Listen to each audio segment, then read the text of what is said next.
नमस्कार दोस्तों, story audio book Mumbai channel में आपका स्वागत है। अगर आपको ये कहानी पसंद आती है तो चैनल को सब्सक्राइब करें। तो चलिए शुरू करते हैं।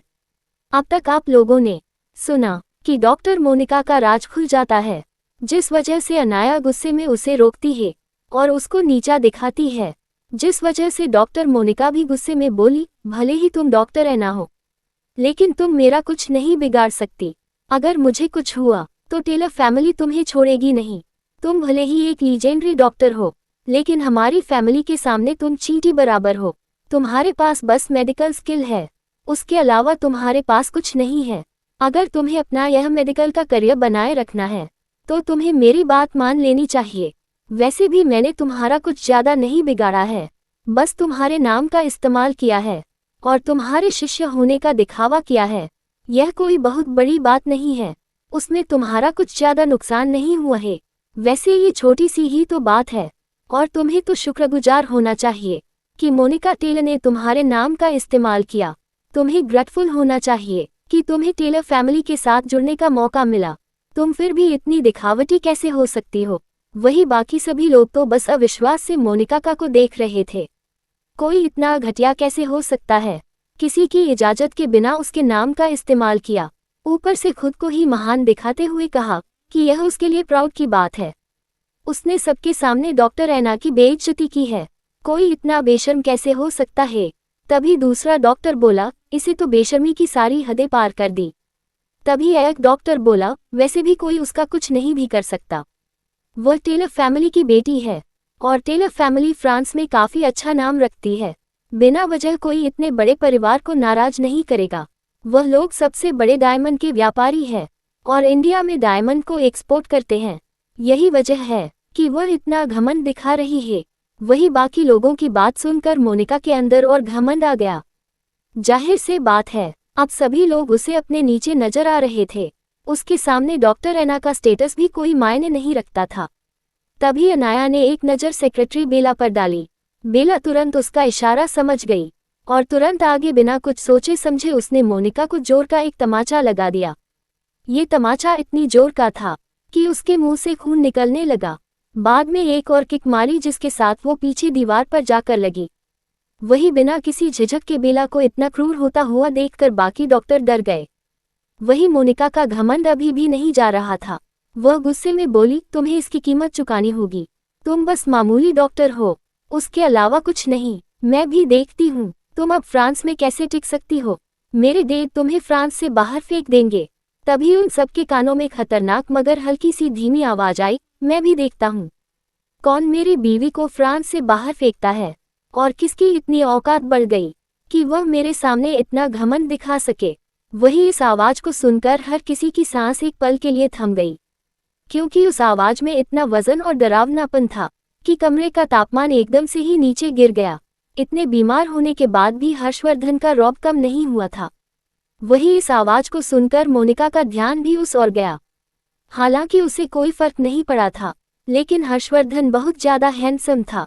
थोड़ी देर पहले जब वह उसे ट्रीट करने आई थी तभी उसकी ओर अट्रैक्ट हो गई थी और उसने तो ये भी सोच लिया था कि वह हर्षवर्धन को हासिल करके रहेगी। इसीलिए वह दर्द भरी आवाज में हर्षवर्धन को देखते हुए बोली, जोर तुम जो कोई भी हो, तुम मेरा कुछ नहीं बिगाड़ सकते और अगर तुम मेरे खिलाफ गए तो मेरे डैड तुम्हें भी नहीं छोड़ेंगे। तुम दिखने में काफी अच्छा हो, चलो मैं तुम्हें एक मौका देती हूँ। तुम इस लड़की से छुटकारा पा लो और मेरे साथ आ जाओ। मेरे डैड तुम्हारी मदद करेंगे बिजनेस में और तुम्हें बहुत ऊपर लेकर जाएंगे। तुम्हारे हाथ में फ्रांस में भी बहुत ज्यादा पावर होगी। वही उसकी बात सुनकर हर्षवर्धन को और गुस्सा आया और उसका ऑरा खतरनाक हो गया।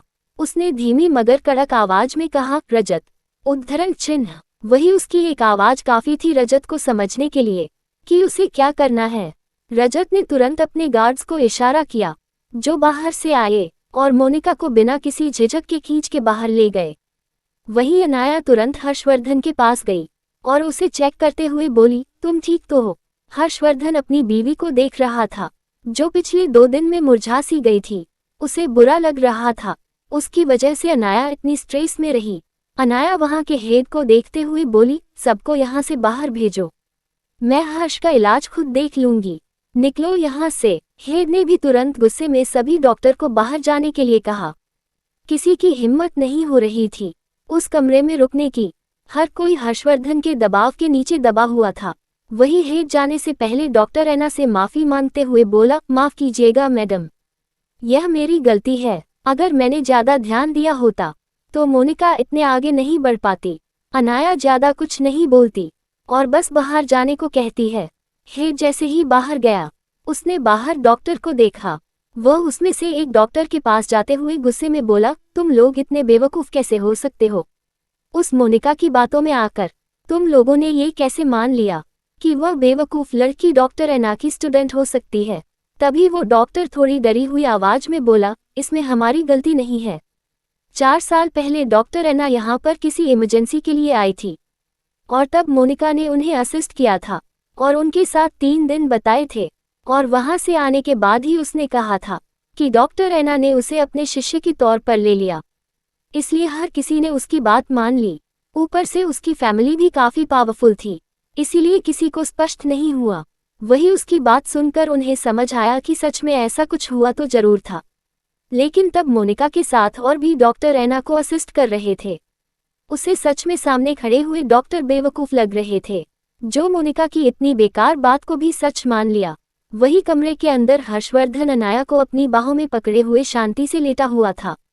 अनाया अभी उसके पास सुकून पा रही थी। वही दूर सेक्रेटरी और बटलर खड़े थे और दोनों रोबोट भी वहीं पर थे। अनाया हर्षवर्धन को देखते हुए बोली, तुम्हारे लिए जल्द से जल्द एक एंटीडोट बनाना है। हर्षवर्धन अपनी बीवी को प्यार से किस करते हुए बोला, तो बीवी बना दो। वैसे भी मेरी बीवी इन सब में मास्टर है, तो मुझे किस बात का डर। ये सुनकर अनाया गहरी सांस लेकर बोली, हमें यहाँ नहीं रुकना, हमें जल्द से जल्द यहाँ से निकलना होगा। वैसे भी यह सेफ एरिया नहीं है और यहाँ पर इतनी ज्यादा इक्विपमेंट भी नहीं है। ये सुनकर हर्षवर्धन उसे घूरते हुए बोला, बीवी ये दुनिया की फर्स्ट नंबर की ऑर्गेनाइजेशन है, तुम कह रही हो यहाँ इक्विपमेंट नहीं है। ये सुनकर अनाया उसे तिरछी मुस्कान देते हुए बोली, मेरी जान, क्या आपको सच में लगता है कि आपकी बीवी के ऊपर यह ऑर्गेनाइजेशन है? उसकी फ्लर्टी अंदाज को देखकर हर्षवर्धन के चेहरे पर हल्की सी मुस्कान आ गई। उसने 3 दिन बाद अपनी बीवी का ये रूप देखा था। उसे सच में अंदर से अच्छा लग रहा था।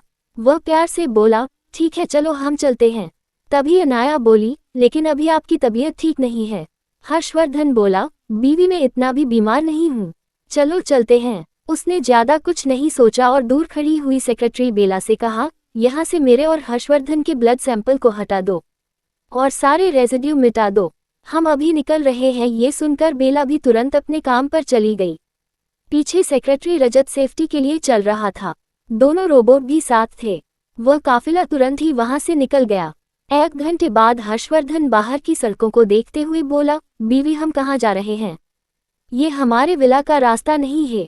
अनाया उसे बाहों में कसते हुए बोली, हम मेरे विला जा रहे हैं। वैसे भी तुम्हारे विला को पहले ही रॉयल गार्ड्स ने तोड़ दिया है और वहां पर कुछ गार्ड्स की मौत भी हुई थी। मैंने नहीं चाहती कि हम वहां जाए। हर्षवर्धन भी समझ गया कि उसकी बीवी को वहां नहीं जाना, तो वह बोला, ठीक है जैसा तुम कहो, मैं अपनी बीवी के घर पर जाऊंगा। ये सुनकर अनाया उसे देखते हुए प्यार से बोली, वह हमारा घर है। तब तक वह लोग विला पहुंच चुके थे। यू जगह को देखकर हर्षवर्धन अपनी आंखें छोटी करते हुए बोला, बीवी यह कौन सी जगह है? तो अनाया उसे घूरते हुए बोली, कुछ खास नहीं, ये वो वाया है जो मैंने कुछ साल पहले खरीदा था, हम अब यही रहेंगे। वहां की टाइट सिक्योरिटी को देखते हुए हर्षवर्धन बोला, बीवी क्या तुम्हारी और कोई भी आइडेंटिटी है जो मुझे नहीं पता? तभी सेक्रेटरी रजत जो आगे ड्राइविंग सीट पर बैठा हुआ था, वह थोड़ी चिंतित आवाज में बोला, मैडम वह तो ठीक है, लेकिन यह इलाका तो पॉइजन क्वीन का है और यहाँ पर आने की परमिशन तो किसी को नहीं है। क्या सच में यह विला आप ही का है? ये सुनकर हर्षवर्धन भी उसे घूरते हुए बोला, बीवी इसका मतलब मेरी जान ही पॉइजन क्वीन है। ये सुनकर अनाया हंसते हुए बोली, तुम भी तो अंडरवर्ल्ड किंग हो, तो फिर तुम्हारी बीवी को भी तो पावरफुल होना चाहिए। इतना बोलकर वह खतरनाक नजरों से बाहर देखते हुए बोले, हाँ मैं ही पॉइजन क्वीन हूँ, लेकिन यह इलाका पॉइजन क्वीन का नहीं है। यह मेरी डॉक्टर ऐना की आइडेंटिटी से खरीदा हुआ घर है, लेकिन ये दोनों विला आपस में जुड़े हुए हैं। मैं एक आइडेंटिटी को छुपाने के लिए दूसरी आइडेंटिटी का इस्तेमाल करती हूँ। मेरे दूसरे विला में एक हाईटेक क्लब और ट्रेनिंग ग्राउंड है, जहाँ पर मेरे अपने लोग हैं, जो बिल्कुल सही जगह है। यहाँ पर सेफ्टी भी है, सिक्योरिटी भी है, और यहाँ पर तुम्हारा इलाज भी अच्छे से हो सकता है। वही यह सुनकर हर्षवर्धन ज्यादा कुछ नहीं पूछता। वह बस आलीशान जगह को देख रहा था। बड़ा सा बंगलो जिसके चारों ओर बहुत बड़ा गार्डन था, छोटी दीवारों से छुपा हुआ था।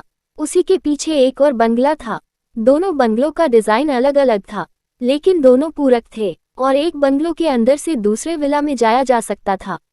लेकिन वह रास्ता बस कुछ लोगों को पता था। बंगलो इससे भी ज्यादा हाईटेक सिक्योरिटी में था, क्योंकि वहां पर पॉइजन क्वीन के लोग रहते थे। वह लोग अंदर गए और अनाया ने तुरंत ही हर्षवर्धन को आराम करने के लिए कहा, और वह उसका ब्लड सैंपल लेकर पीछे वाले विला में चली गई। तभी बेला भी वहां आई। हर्षवर्धन, जो अब तक खामोश था, वह अपनी खतरनाक आवाज में बोला, वो डॉक्टर कहाँ है जिसने मेरी बीवी की इंसल्ट की थी? ये कहते हुए उसके आसपास का ऑरा खतरनाक हो गया था। वह बस अनाया के सामने खुद को शांत दिखा रहा था, वरना तो जब से रॉयल परिवार ने उसे ब्लैकमेल किया था, तब से ही उसके अंदर का अंडरवर्ल्ड किंग उस पर हावी हो रहा था। वैसे भी कोई नहीं जानता, जब अंडरवर्ल्ड किंग अपने चरम गुस्से पर होता है, तब वह तबाही लाता है। ऐसे मंजर कई बार अंडरवर्ल्ड की दुनिया ने देखे थे। जब जब हर्षवर्धन गुस्सा हुआ था, तब तब कई सारी गैंग का खात्मा एक साथ हो गया था। उसके गुस्से से हर कोई वाकिफ था। वही बेला भी अकबर के लिए डर गई। भले ही वह खुद खतरनाक थी और अनाया उससे ज्यादा खतरनाक थी, लेकिन इस वक्त हर्षवर्धन का मर्डर हो रहा उसे सांस लेने में दर्द दे रहा था।